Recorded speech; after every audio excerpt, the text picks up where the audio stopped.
సత్యం బీజేపీకి అని, మళ్ళీ మోడీ గారు నెక్స్ట్ ఆయన సీట్ ఆయనకే ఇస్తానని అంటున్నాడు. మరి అది ఎంత వరకు కరెక్ట్ అంటారు? సూపర్ కదా, సూపరా? సూపర్. ఒక సీఎం అవ్వకుండా సెంట్రల్ కి ఇది చేస్తానంటే ఎట్లా సూపర్ అంటారు మీరు? ఇచ్చింది ఆయనే కదా, నీకెందుకు బాధ? సీట్ ఎత్తలేదు కదమ్మా.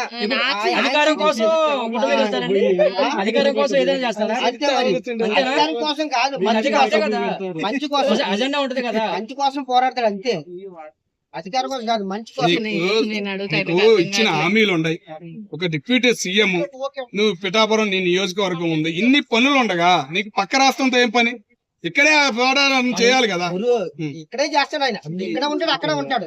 ఏ కనపడతాడు అంటున్నారు కదా. ఇప్పుడు దేవుడు ఇక్కడే ఉండాలని రూల్ లేదు కదా, తమిళనాడులో ఉంటాడు, కర్ణాటకలో ఉంటాడు. అలాగని గుడికి వెళ్తాలేదు మన ఇది కూడా అంతే, ఎక్కడన్నా ఉండొచ్చు దేవుడు.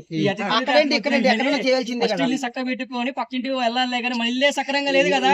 మన రాష్ట్రంలో చాలా బోర్డులు ఉన్నాయండి, అమ్మఒడి సరిగ్గా రాలేదు, రైతు భరోసా సరిగ్గా రాలేదు, పెన్షన్లు ఇవ్వలేదు. అలాంటి వాటి మీద వదిలిపెట్టకుండా పోయి వేరే రాష్ట్రం ఏం చేస్తాం? మన రాష్ట్రంలో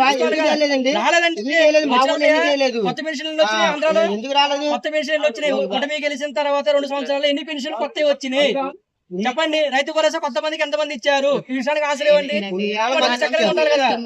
అభిమానం తెలుసున్నారని చెప్తే పని అయిపోయిందా?